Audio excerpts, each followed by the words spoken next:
தமிழகத்தில் மக்களவைத் தேர்தல் நெருங்கி வரும் வேளையில் பல்வேறு அரசியல் கட்சித் தலைவர்களும் சூறாவளி பிரச்சாரத்தில் ஈடுபட்டு வாக்கு சேகரித்து வருகின்றனர்.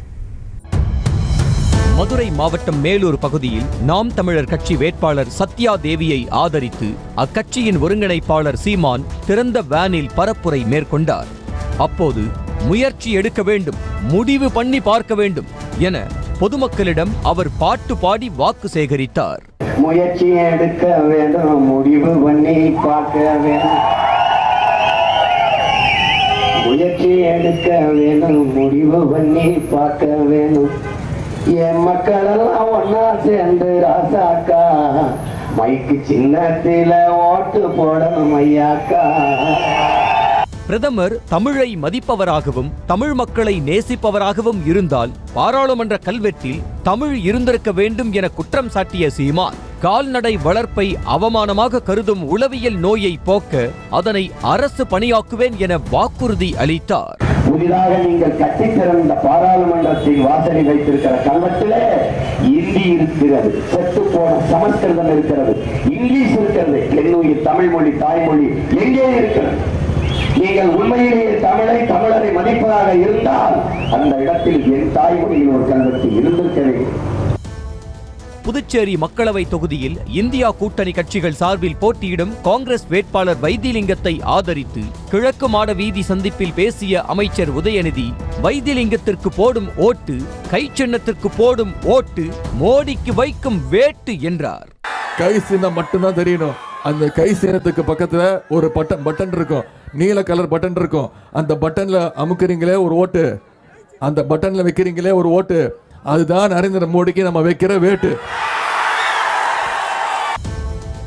இதனைத் தொடர்ந்து முதலையார்பேட்டை மரப்பாலம் சந்திப்பில் பேசிய அமைச்சர் உதயநிதி, எடப்பாடி பழனிசாமியை கடுமையாக விமர்சித்தும் தமிழிசை மீண்டும் ஆடாக ரெடியாகிவிட்டதாகவும் புதுச்சேரி முதல்வர் ரங்கசாமி பழனிசாமியை போல் ஆகிவிட வேண்டாம் என்றார்.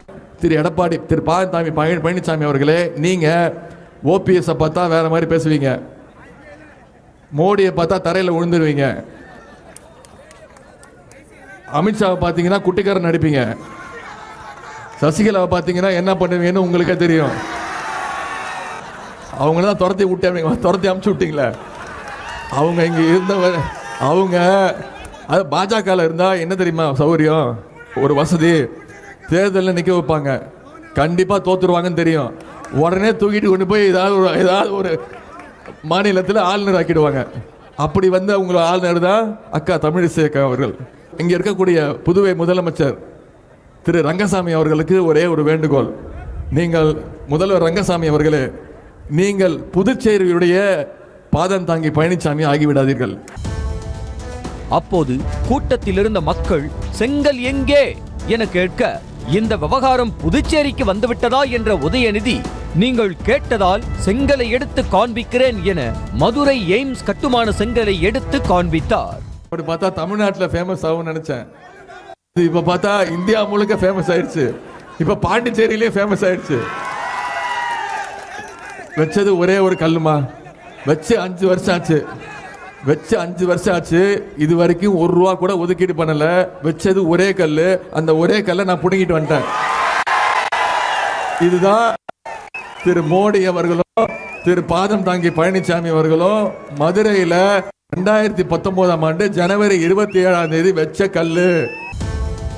ஆரணி பாராளுமன்ற தொகுதி பாமக வேட்பாளர் கணேஷ்குமாரை ஆதரித்து அக்கட்சியின் நிறுவனர் ராமதாஸ் திருவண்ணாமலை மாவட்டம் வந்தவாசியில் பரப்புரை மேற்கொண்டார். இந்த தொகுதிக்கு யாரை வேட்பாளராக நியமிக்கலாம் என தேடி அலசியதாக கூறிய ராமதாஸ், வேட்பாளர் கணேஷ்குமார் தான் பொருத்தமானவர் என முடிவு செய்து அறிவித்து உங்களிடம் ஒப்படைத்து விட்டேன் என்றார். ஆனாலும் இந்த தொகுதிக்கு ஒரு வேட்பாளரை யாரை போடலாம் என்று தேடினேன், அலசினேன்.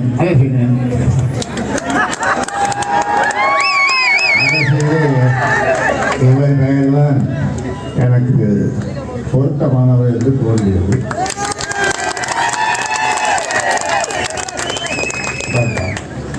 அதனாலே இவரை உங்களிடம் ஒப்படைத்து விட்டேன்.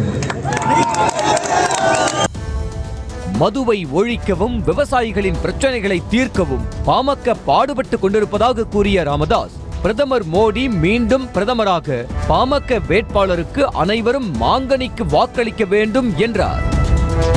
சென்னை பெரம்பூரில் வடசென்னை பாஜக வேட்பாளர் பால் கனகராஜை ஆதரித்து பாமக தலைவர் அன்புமணி ராமதாஸ் பிரச்சாரம் மேற்கொண்டார்.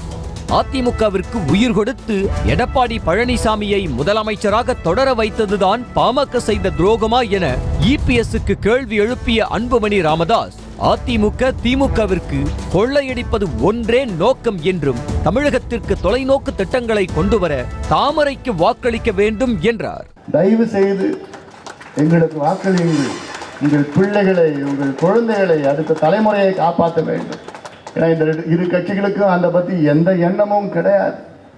வியாபாரம் வியாபாரம் வியாபாரம் ஆட்சியை வச்சுட்டு கொள்ளடிக்கிறது தான் அவங்களுடைய நோக்கமே. சென்னையில் ஏதாவது ஒரு கட்டுமானம் கொண்டு வந்தாங்களா? ஏதாவது ஒரு முன்னேற்றம்?